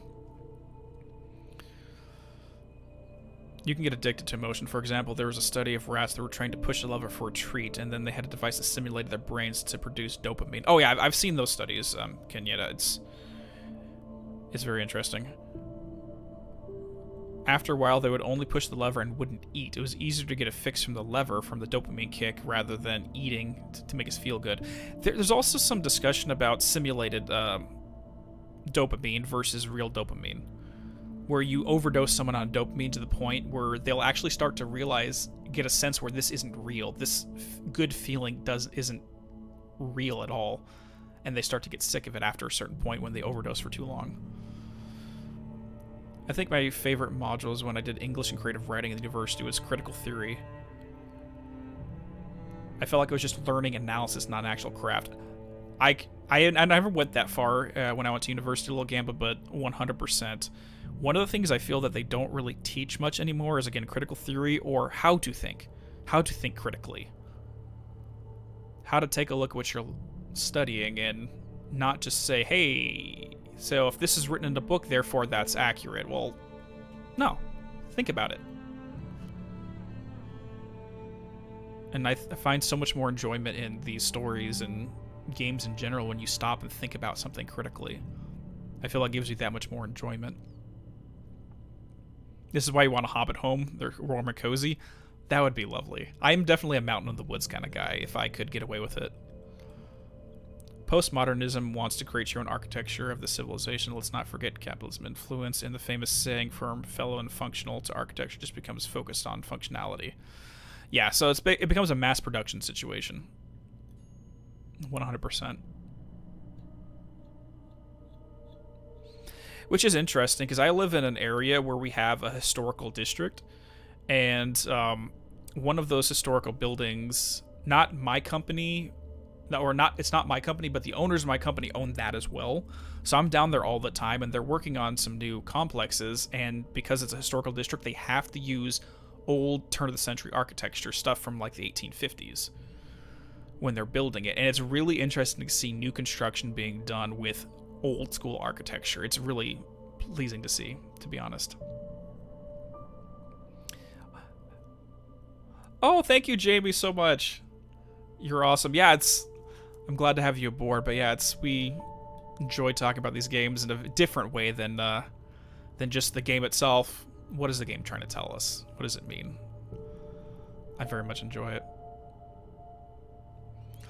Anyway, so where are we at right now? So we're coming up on the 2 hour, but yeah, we're done. This is the end of the Alan Wake DLCs at this point. So the entire main game is about rescuing Alice. The DLCs were all about a personal therapy to get him mentally prepared to deal with existing in the dark place. And then American Nightmare, which we've already streamed previously, is about his attempt to remain sane while working on a way out of here. And if you want to get the rest of the story, Control is right around the corner. It's readily available. You've been reading Uzumaki by Gunji Ito. I've noticed the certain similarities to Alan Wake. I haven't heard of that before.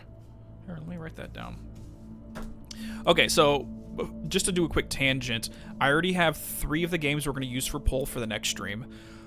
Evil Within, Hellblade, and then Anatomy. Kayla, you know what the name is. It's Anatomy something. So those are going to be the 3 ones that are going to be on poll. If there's one more I want to get, your opinions. And we're not going to do a Remedy yet. We're going to do an unrelated game, then get back into Remedy. So just let me know.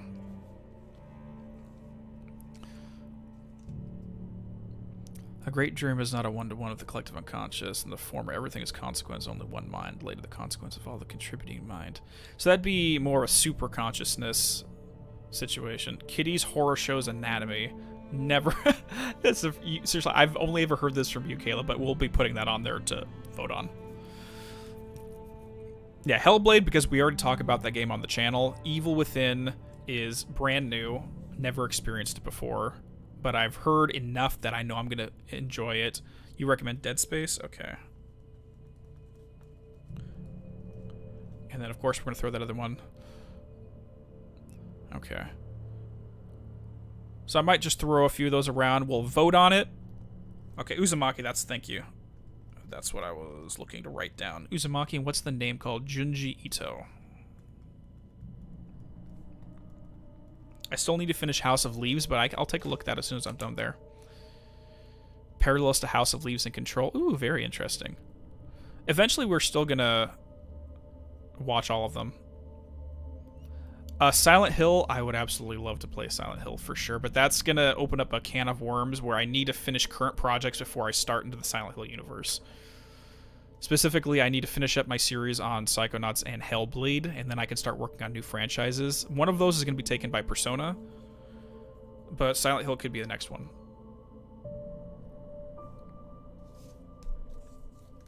It's called Franbone. Okay. Eventually, I want to play all these anyways, so it's just when it's going to happen. And I've heard of Dead Space before, but I've never really looked too much into it. I actually have a old PS4 that has PT downloaded on it, Kayla, so we're good to go. Unfortunately, it's bricked, so I just need to get it fixed, but I do have a copy of PT somewhere. Oh, it's a manga. Interesting. Interesting. And Lil Gamba, so for Silent Hill, I've played... I think Shattered Memories is the only one I did not play. I've played everything else within the franchise. Yes, I still got a copy of PT. Seriously, my PlayStation is probably worth a lot of money because it has PT downloaded on it. It's not even funny. But it's one of the older ones that there was an issue. I took it in because the HDMI got affected, and when they repaired it, they fixed the HDMI, but they made it so that the console wouldn't turn on, then they refused to actually fix it. For free, like, oh, we can charge you to fix that. Like, no, you broke it in the first place. Why would I pay you to fix something that you broke? Ugh, gosh. Pain in the ass. $800 is what it's worth. Oh, Kojima's actually working on a Silent Hill? Wait, is that confirmed? Is it actually confirmed that Kojima's working on a new, is actually going to proceed forward with Silent Hill?